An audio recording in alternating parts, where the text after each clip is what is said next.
Hello everyone, आप लोग का स्वागत है डिवोर्स फॉर एकेडमी के यूट्यूब चैनल पे। हम लोग हाजिर है एक नया क्लास के साथ। तो चलिए आज की क्लास हम स्टार्ट करते हैं। तो आज का पहला पैसेज है, sunflower plants are big in size. Sunflower plants मतलब जो सूरजमुखी के जो पौधे होते हैं वो बहुत ही बड़े होते हैं साइज में। Its stems are thick and hairy and its leaves are big and are shaped as heart। तो इसके जो स्टेम होता है, जो लंबा सा डंडा जैसा जो पार्ट होता है, जिसके मतलब जो शरीर का पार्ट होता है, नीचे जड़ है, ऊपर फूल या पत्तियां, उसके साथ एक जो मोटा सा जो पार्ट होता है स्टेम, वो बहुत ही मोटा होता है, थिक होता है। हैरी मतलब उसमें बहुत छोटे छोटे वो रुए जैसे दिखते हैं, और जो उसका पत्ता है मतलब पत्ती है सनफ्लावर प्लांट का, वो हार्ट शेप जैसा होता है और वो बहुत ही बड़ा होता है। Sunflower petals are as big as plates used for eating. तो सनफ्लावर मतलब जो सूरजमुखी के पेटल्स मतलब जो फूल के जो वो होते हैं, पेटल्स होते हैं, वो इतने ही बड़े होते हैं कि उसको प्लेट की तरह यूज़ किया जाता है खाने के लिए। Some of the sunflower plants grow twice the size of a tall man। तो सनफ्लावर प्लांट्स मतलब सनफ्लावर पेड़ का जो पेड़ होता है, पौधा होता है, वो एक व्यक्ति के मतलब डबल साइज, मतलब जितना वो लंबा है उससे भी ज़्यादा लंबा वो बन सकता है। Sunflower is grown in different parts of the world. तो सनफ्लावर मतलब सूरजमुखी को दुनिया के अलग अलग जगहों में उगाए जाते हैं। Oil produced from sunflower seed is used for cooking. तो सनफ्लावर मतलब सूरजमुखी के जो जो बीज होते हैं, उससे जो तेल निकलता है, उसे क्या करते हैं, खाने के लिए मतलब खाना बनाने के लिए वो बनाया जाता है। Making paints and soap. और सिर्फ खाना बनाने के लिए जो तेल ही नहीं, उससे हम पेंट्स मतलब जो कलर होते हैं वो, और सोप मतलब साबुन, ये सब भी बनाए जाते हैं। किससे? सनफ्लावर के सीड से, बीज से। Many people like eating sunflower seeds. और बहुत सारे लोग सनफ्लावर मतलब सूरजमुखी के जो फूल जो बीज होते हैं उसको खाते भी ऐसे ही। ठीक है, तो अब हम क्वेश्चन सॉल्व करते हैं। तो पहला क्वेश्चन है, the first part of this passage tells that. तो इस पैसेज में जो पहला पार्ट है वो हमें किस चीज़ के बारे में बताता है? How much beautiful the sunflower plant is, मतलब सनफ्लावर प्लांट जो है वो कितना ही सुंदर है ये। हाउ अगली द सनफ्लावर प्लांट इज, या जो सूरजमुखी का जो पेड़ है वो कितना ही भद्दा है, बदसूरत है। How big the sunflower plant is, या वो कितना ही बड़ा है साइज में। या how the sunflower plant is grown, या कैसे सनफ्लावर प्लांट जो है वो उगाए जाते हैं। तो पैसेज में यहाँ पे देखिए, पहला ही लाइन है, sunflower plants are big in size, मतलब उसके साइज के बारे में बताया गया है। तो यहाँ पे हो जाएगा how big the sunflower plant is. तो ऑप्शन सी है इसका करेक्ट आंसर। ठीक है, नेक्स्ट, पेटल मीन्स, पेटल मतलब क्या है, जो पंखुड़ी होती है ना फूल की, वो। तो flowers of the plant, leaves of the plant, roots of the plant, या पार्ट ऑफ द फ्लावर। तो पेटल जो है, पंखुड़ी है, जो फूल का एक पार्ट है, अंग है, तो ये हो जाएगा पार्ट ऑफ द फ्लावर, फूल का पार्ट। ठीक है, आगे बढ़ते हैं। सनफ्लावर लीव्स आर, तो सूरजमुखी के जो पत्ते हैं वो कैसे होते हैं? एज बिग एज प्लेट्स, मतलब प्लेट की तरह बड़ा होता है। या बिग एंड हार्ट शेप्ड, या बहुत ही बड़ा और हार्ट शेप मतलब हृदय का जैसे दिल का जो शेप होता है, मतलब ऐसे जो हम ऐसे बनाते हैं ऐसा शेप होता है। या 1 to 13 फीट लॉन्ग, या 1 से लेकर 13 फीट लंबा होता है। या थिक एंड हैरी, बहुत ही मोटा और उसमें रुए होते हैं। तो सनफ्लावर लीव, सूरजमुखी के जो पत्ते होते हैं वो बहुत बड़े और हार्ट शेप के होते हैं। तो ऑप्शन बी है इसका correct answer. Next, what is not made out of sunflower plants. तो सनफ्लावर प्लांट से हम क्या नहीं बना सकते? तो हमने पैसेज में पढ़ा था कि हम ऑयल बना सकते हैं, पेंट बना सकते हैं, सोप बना सकते हैं। तो यहाँ पे पूछा गया है क्या नहीं बना सकते। तो ऑप्शंस में ऑयल है, पेंट है, सोप है, लेकिन एक्स्ट्रा है परफ्यूम। तो परफ्यूम के बारे में हमें यहाँ पे पैसेज में नहीं कहा गया था, तो इसलिए ऑप्शन डी है इसका करेक्ट आंसर। ठीक है, next question number 5, which sentence tells us that man grows sunflower for his use। तो कौन से सेंटेंस में हमें पता चलता है जो लोग हैं वो सनफ्लावर प्लांट को मतलब कैसे यूज करते हैं, मतलब किस हिसाब मतलब क्यों उगाया जाता है, किसके लिए। सनफ्लावर प्लांट्स आर बिग, क्योंकि वो बड़े होते हैं इसलिए उनको उगाया जाता है। Sunflower plants grows as tall as man. There are many sunflower fields, many people like eating sunflower seeds. तो ये हो जाएगा many people like eating sunflower seed, मतलब हमें किसी चीज़ की ज़रूरत है तभी तो हम उसको उगाएंगे, अगर उसमें हमें कोई फ़ायदा नहीं होगा तो वो क्यों उगाएंगे ना। तो सनफ्लावर जो पेड़ है सूरजमुखी का, उससे हमें तेल मिलता है, बहुत कुछ मिलता है ना। तो लेकिन ज़्यादातर लोग उसके जो बीज है उसको खाने को पसंद करते हैं, इसलिए ये उगाया जाता है। तो ऑप्शन डी है इसका करेक्ट आंसर। तो अब हम यहाँ से इंपॉर्टेंट वर्ड्स के सिनोनिम और एंटोनिम करने वाले हैं।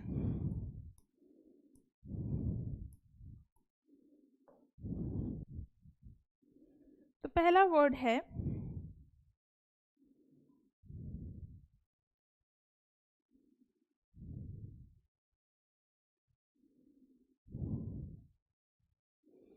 बिग।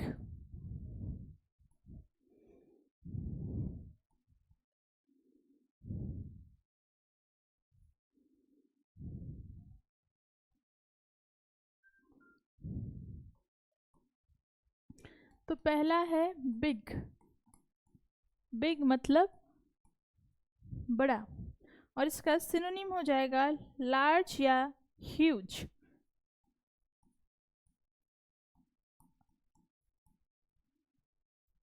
और इसका एंटोनिम हो जाएगा स्मॉल, छोटा या टाइनी।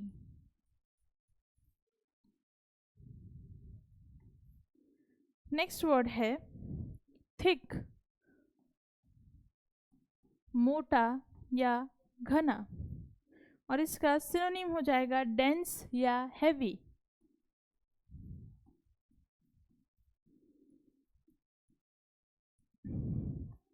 और थिक का एंटोनिम हो जाएगा थिन या लाइट, पतला या हल्का। नेक्स्ट है हैरी, मतलब रोएदार, और इसका सिनोनिम हो जाएगा फरी या शैगी।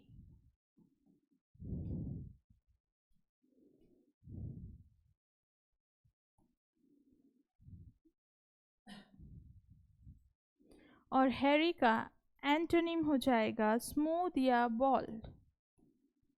मस्लिम या बॉल्ड मतलब जिसमें कोई वो जो हैरी चीज़ मतलब रोए नहीं होते। नेक्स्ट ग्रो मतलब बढ़ना या उगाना, और इसका सिनोनिम हो जाएगा इंक्रीज या डेवलप। तो इसका मतलब है बढ़ाना।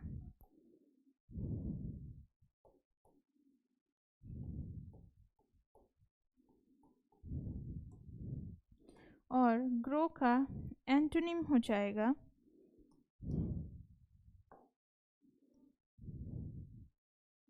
डिक्रीज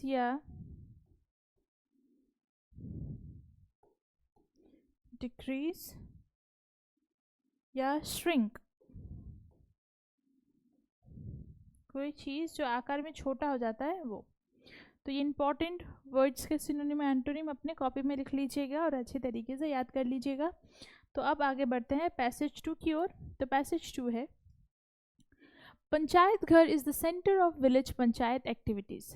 तो पंचायत घर जो है वो पंचायत मतलब किसी भी गांव के जो पंचायत एक्टिविटीज़ मतलब जो काम होते हैं पंचायत द्वारा, उसका मूल जो वो होता है, सेंटर जो होता है वो है पंचायत घर। वहीं पे जाके मतलब सभी पंचायत के मतलब जो काम होने वाला, कोई एक्टिविटीज़ होने वाला है, वहीं पे जाके लोग बातचीत करते हैं। प्रियर टू पंचायत घर चौपल और गांधी चबूतरा was used for panchayat assemblies. तो पंचायत घर से पहले वहाँ पे चौपल या गांधी चबूतरा कहा जाता था। अगर मतलब कहीं पे पंचायत को मतलब इकट्ठा किया जाता था तो उस जगह को चौपल या गांधी चबूतरा कहा जाता था। अभी उसको क्या कहा जाता है? पंचायत घर।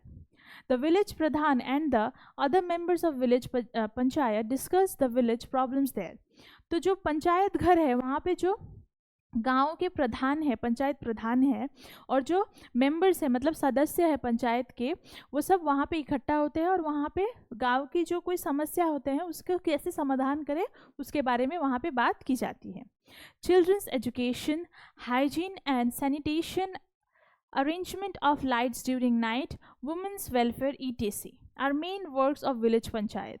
तो जो विलेज पंचायत मतलब जो ग्रामीण पंचायत है उसका मेन जो मुद्दा है वहाँ पे मेन है उनका काम चिल्ड्रंस एजुकेशन मतलब बच्चों की शिक्षा, हाइजीन साफ सफाई, सैनिटेशन साफ सफाई रखना सभी तरफ, फिर arrangement of lights during night मतलब रात के लिए मतलब अंधेरा होता है तो वहाँ पे मतलब गांव में कैसे लाइट्स अरेंज किया जाए वो, और वुमेन्स वेलफेयर या मतलब महिलाओं को कैसे उनका मतलब समाज में और कैसे उनका जो स्थान है उसको और बढ़ाया जाए, उनके मतलब अच्छे काम करे जाए महिलाओं के लिए, ये सब मेन काम होता है विलेज पंचायत के. The Panchayat Secretary, besides writing details of Panchayat activities, also maintains birth and death register.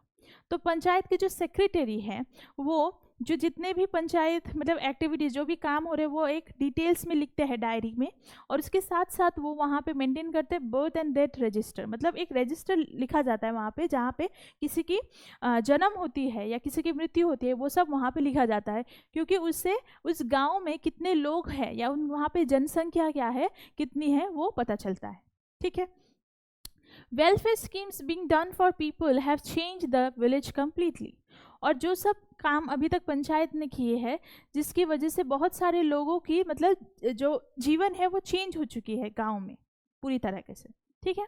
तो पैसेज नंबर 2 भी खत्म हो गया. अब हम इस पैसेज से क्वेश्चन करते हैं सॉल्व. तो पहला क्वेश्चन है the centre of panchayat activities is. तो जो पंचायत एक्टिविटीज का जो सेंटर जो मूल जो चीज़ मतलब वो है स्थान है वो क्या है, चौपल है, विलेज रोड है या पंचायत घर है. तो अभी हमने पढ़ा था ये हो जाएगा पंचायत घर, option number D. Next, who maintains birth and death register. तो कौन register birth and death register जो है वो मेंटेन करता है, प्रधान, secretary, members of village panchayat, villages. तो ये हो जाएगा जो पंचायत के सेक्रेटरी है वो रजिस्टर को मेंटेन करते हैं. आगे बढ़ते हैं नेक्स्ट क्वेश्चन की ओर. तो नेक्स्ट क्वेश्चन है which activity amongst the mention below is not include as a function of village panchayat. तो ये जो 4 ऑप्शन है इनमें से कौन सा ऑप्शन जो है वो विलेज पंचायत के काम के अंदर नहीं आता है. जैसे वुमेन वेलफेयर ये तो ये हमने पैसेज में पढ़ा था, ये तो विलेज पंचायत के फंक्शंस के इंक्लूडेड है. फिर चिल्ड्रंस एजुकेशन ये भी होगा. पोस्टल सर्विस, हाइजीन या सैनिटेशन इन दोनों में से कौन सा नहीं होगा. तो hygiene and sanitation, children's education, women's welfare ये सब पंचायत के द्वारा की जाती है, लेकिन जो पोस्टल सर्विस है वो पंचायत के द्वारा नहीं होती. तो ऑप्शन सी है इसका correct answer. Next, the picture of the village has been changed. तो जो गाँव का जो चित्र है वो चेंज हो गया, उनका जो पिक्चर है मतलब पहले जैसा गांव था अभी वैसा नहीं रहा, वो बहुत ही चेंज हो गया है. तो कैसे चेंज हो गया? By the welfare activities for the village people, by panchayat assemblies, by discussing village problems, by writing panchayat activities. तो ये हो जाएगा by the welfare activities for the village people मतलब गांव के लोगों के लिए जो भी एक्टिविटीज़ की जाती है उनकी सेवा के लिए, उसकी वजह से जो गाँव का दृश्य है जो अभी चित्र है वो चेंज हो गया, पहले से बहुत ही अच्छा हो चुका है ना. Last question, a suitable title for this passages. तो इस पैसेज के लिए एक सूटेबल टाइटल क्या रहेगा? Village upliftment, village panchayat, welfare activities या पंचायत घर.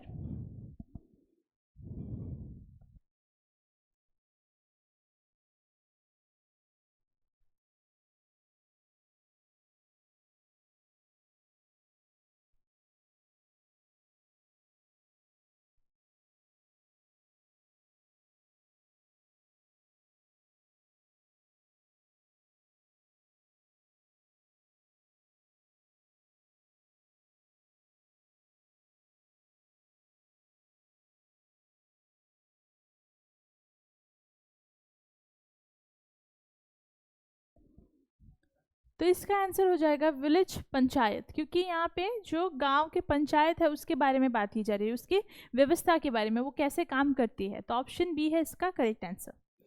तो अब हम यहाँ से इंपॉर्टेंट सिनोनिम और एंटोनिम करते हैं। तो पहला वर्ड है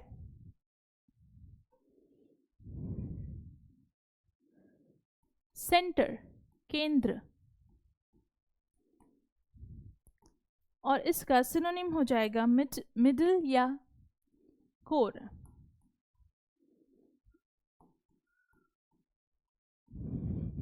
और सेंटर का एंटोनिम हो जाएगा एज या साइड, मतलब कोना।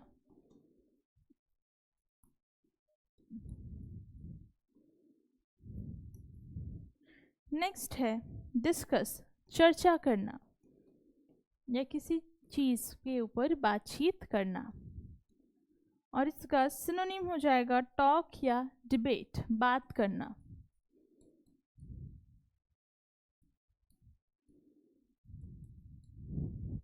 और डिस्कस का एंटोनिम हो जाएगा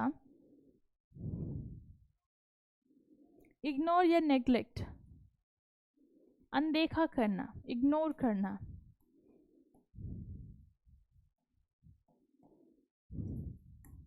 नेक्स्ट वर्ड है प्रॉब्लम, समस्या।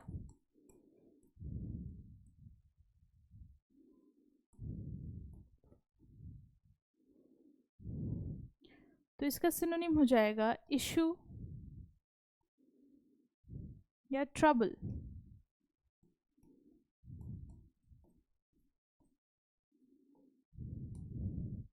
और प्रॉब्लम का एंटोनिम हो जाएगा सॉल्यूशन या आंसर, हल।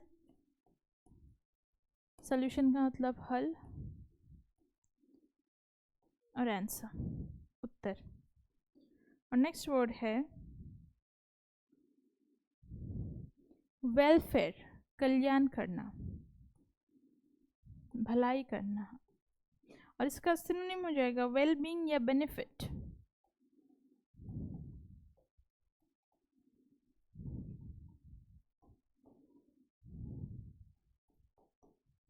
और वेलफेयर का एंटोनिम हो जाएगा हार्म या मिजरी।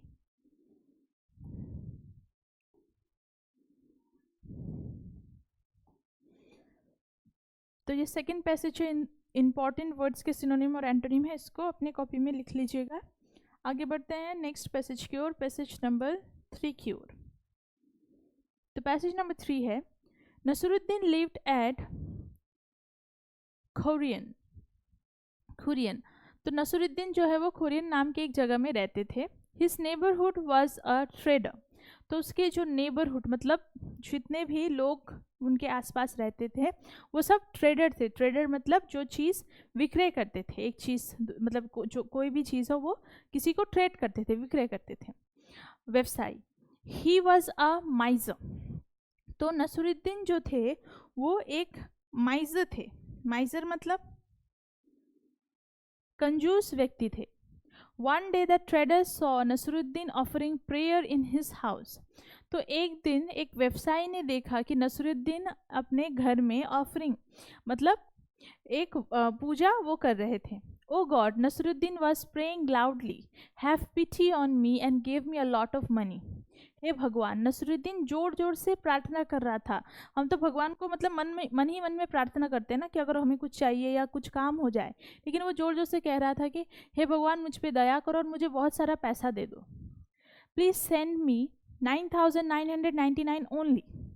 तो वो भगवान को कह रहा था कि भगवान कृपया करके मुझे सिर्फ 9,999 रुपये भेज दीजिए। I do not want more और लेस मनी। मुझे इससे ज़्यादा भी नहीं चाहिए, कम भी पैसा नहीं चाहिए। If you will send even 1 रुपी और 1 रुपी मोर और less, I will return the total money. अगर आप मुझे एक कम या एक ज़्यादा पैसा देते हो 9,999 रुपये में, मैं आपको सभी पैसे आपको रिटर्न कर दूंगा, वापस दे दूंगा। The trader was surprise. तो जो व्यवसायी था वो सुन के चौंक गया। He thought, what will he do if he gets more or less money? तो जो व्यवसायी है उसने सोचा अगर वो ये पैसा उसको मिल जाए तो वो क्या करेगा। I should find out, मुझे ये पता लगाना पड़ेगा। He put rupees 1000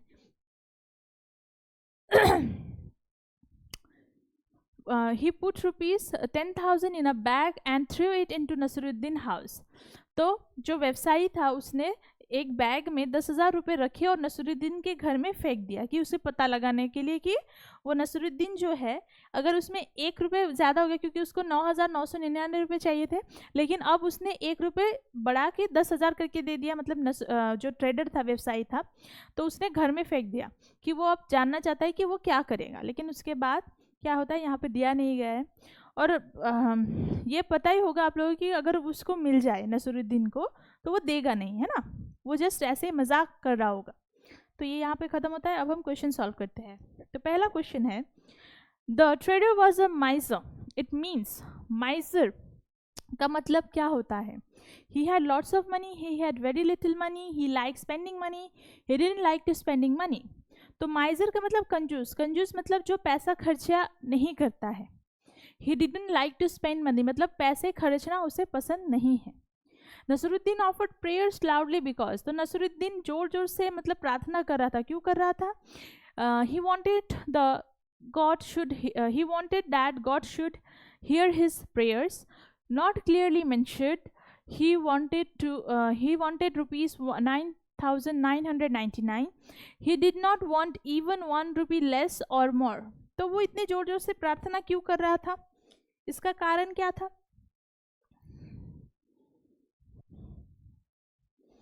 तो ये हो जाएगा नॉट क्लियरली मैंशनड, मतलब यहाँ पे हमें क्लियरली कहा नहीं गया है कि क्यों क्यों वो जोर जोर से चिल्ला के बोल रहा था, है ना। आगे बढ़ते हैं। नसरुद्दीन वाज ऑफरिंग प्रेयर्स, तो जो नसरुद्दीन है वो प्रार्थना कर रहा था। कहाँ कर रहा था? इन द ट्रेडर्स हाउस, व्यवसायी के घर में, इन मॉस्को मस्जिद में, इन हिज नेबर्स हाउस या अपने पास के जो घर है वहाँ पे जाके वो कर रहा, पास के जो लोगों के घर है प्रतिवेशी के, उनके घर में जाके प्रार्थना कर रहा था, या इन हिज हाउस, तो वो अपने घर में ही प्रार्थना कर रहा था। Next, the trader threw money in Nasruddin house because he, तो जो व्यवसायी है उसने नसरुद्दीन के घर में उस बैग को, पैसे वाले बैग को फेंक दिया था। उसने क्यों फेंका था? इसके पीछे का कारण क्या था? वांटेड टू हेल्प नसरुद्दीन, क्योंकि वो व्यवसायी नसरुद्दीन को मदद करना चाहता था, या वांटेड टू प्लीज गॉड, या भगवान को प्रसन्न करना चाहता था।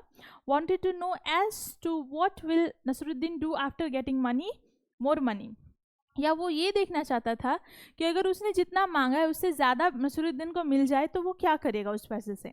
Wanted to know if God will help him thereafter, या वो देखना चाहता था कि भगवान उसको बाद में मतलब मदद करते हैं या नहीं। तो इसका आंसर हो जाएगा ऑप्शन नंबर सी। ठीक है, वो देखना चाहता था कि अगर उससे ज़्यादा पैसे मिलते हैं तो वो क्या करता है। Next question, what type of man would you consider Nasruddin to be, तो तुम नसीरुद्दीन मतलब आप नसरुद्दीन को कैसा व्यक्ति मानते हो? A pious man, a clever man, a kind man, a greedy man. Pious मतलब बहुत ही स्वच्छ या बहुत ही धार्मिक व्यक्ति, अ क्लेवर चालाक व्यक्ति, अ काइंड दयालु व्यक्ति, अ ग्रीडी या एक बहुत ही कंजूस या लोभी व्यक्ति, लोभ से भरा हुआ। तो ये हो जाएगा ऑप्शन डी, ग्रीडी मैन। तो अब हम यहाँ से इंपॉर्टेंट सिनोनिम एंटोनिम करते हैं। तो पहला वर्ड है माइजर, कंजूस, और इसका सिनोनिम हो जाएगा स्टिंगी या ग्रीडी।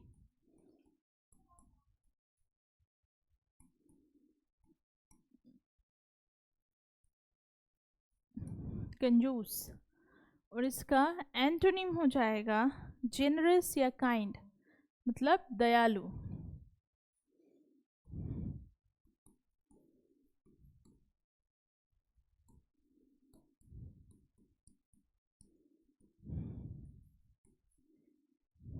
नेक्स्ट वर्ड है प्रे, प्रार्थना करना,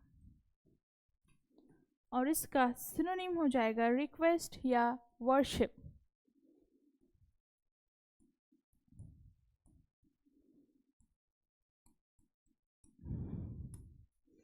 नेक्स्ट है प्रे का एंटोनिम डिने या कर्स, श्राप देना। नेक्स्ट है पिटी, दया, और इसका सिनोनिम हो जाएगा मर्सी या कंपैशन।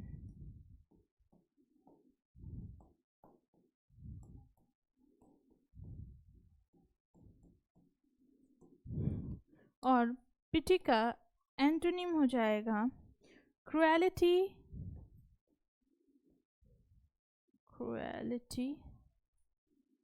क्रुएलिटी और हेट्रेड।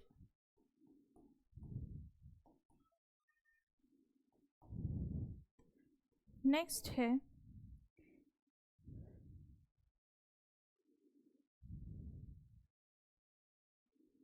सरप्राइज्ड,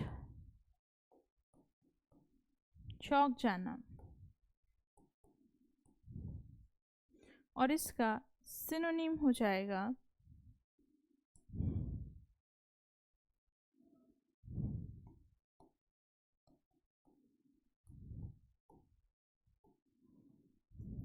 सरप्राइज्ड का सिनोनिम होगा अमेज या शॉक्ड।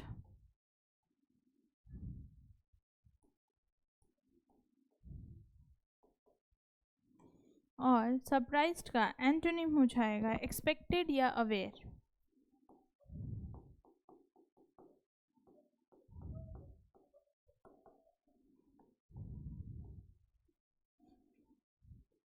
तो इसको अपने कॉपी में लिख लीजिएगा। अब करते हैं last passage, passage number 4। The koel can be heard just before the onset of monsoon. कोयल जो बर्ड होती, मतलब जो पक्षी है, उसको आप मॉनसून मतलब बारिश के, जब बारिश होने वाली होती है उससे पहले उसका मतलब आपको आवाज़ सुनाई दिया जाता है ना। Everybody must have heard the koel sing. तो सभी लोगों को एक ना मतलब कोयल के गाने की आवाज़ सुननी चाहिए। But how many of us have seen it. लेकिन कितने ही लोग हैं जिन्होंने कोयल को अच्छी तरीके से मतलब देखा है। It is a shy bird. ये बहुत ही ये शर्माती है। ये जो पक्षी है, कोयल पक्षी, वो बहुत ही शर्माती है, मतलब आसानी से सबके सामने नहीं आती। The only time you can see a koel is when it flies from one tree to another.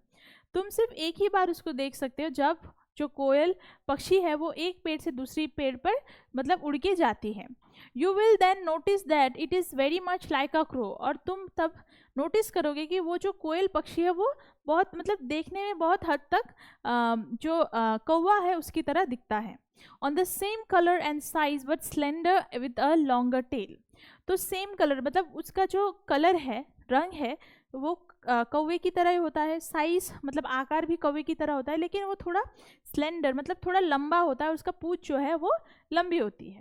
The male and the female koels are not similar. और जो पुरुष और महिला कोयल है, पक्षी है, वो सिमिलर नहीं होते, मतलब वो देखने में एक जैसे नहीं होते, वो अलग अलग होते। The male is of a shining black colour. तो जो मेल मतलब पुरुष कोयल पक्षी होते हैं वो बहुत ही मतलब काले रंग के और शाइनिंग मतलब चमकीले होते हैं। Its bill is yellowish green and the eyes are crimson. तो उसके जो बिल है, बिल मतलब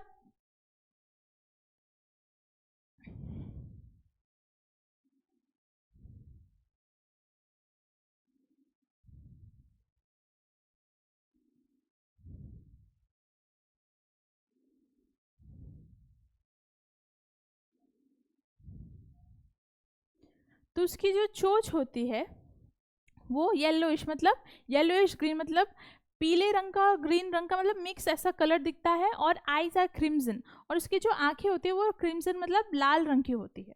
द फीमेल इज ब्राउन। लेकिन जो महिला जो स्त्री कोयल होती है वो जो है वो ब्राउन रंग की होती है विथ वाइट स्पॉट। और उसके ऊपर सफ़ेद रंग के स्पॉट्स होते हैं उसके सर पे।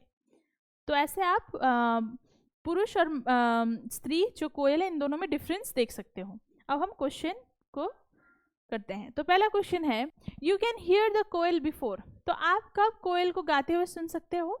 The sunset, the monsoon, the winter the morning.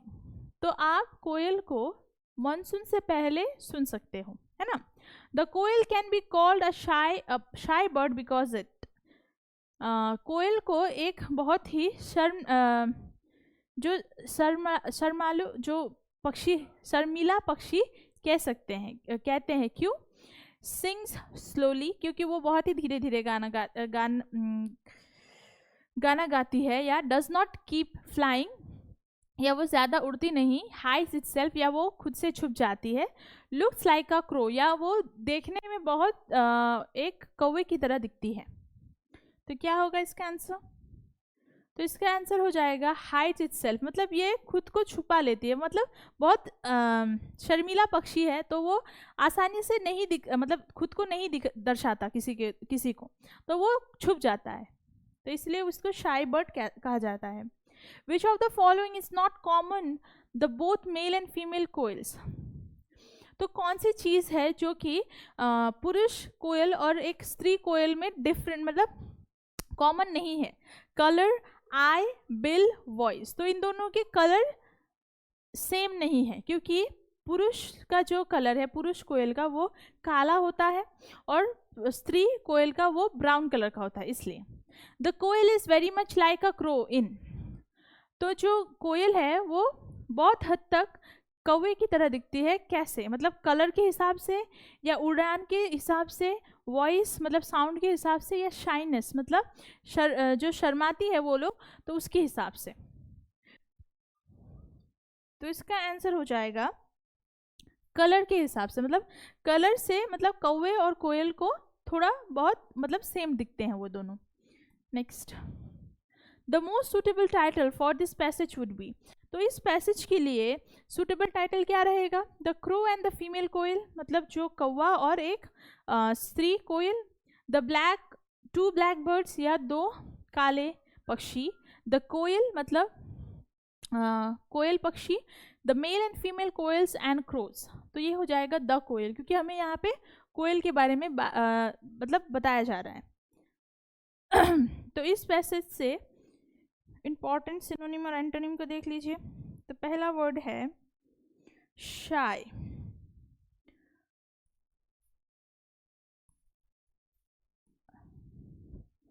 तो इसका सिनोनिम हो जाएगा टिमिड, डरपोक,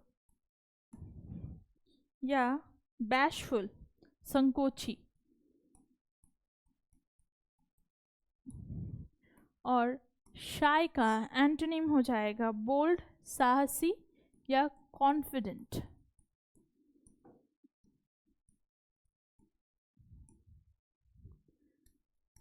नेक्स्ट है स्लेंडर, मतलब पतला, और इसका सिनोनिम हो जाएगा थिन या स्लिम।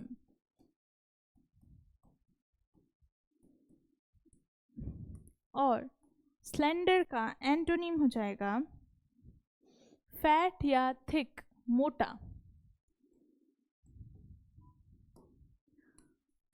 नेक्स्ट है शाइनिंग, चमकीला, और इसका सिनोनिम हो जाएगा ब्राइट या ग्लोइंग।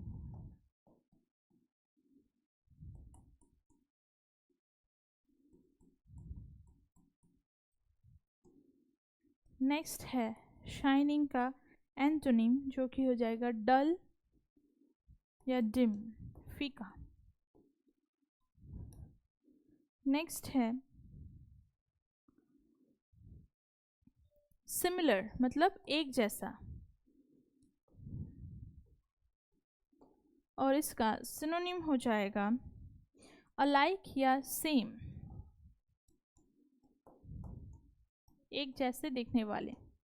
और सिमिलर का एंटोनिम हो जाएगा डिफरेंट, अलग अलग, भिन्न।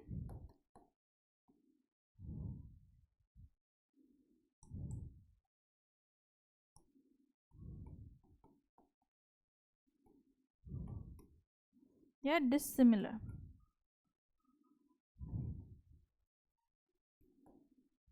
तो इसको अपने कॉपी में लिख लीजिएगा, इम्पॉर्टेंट है ये सब।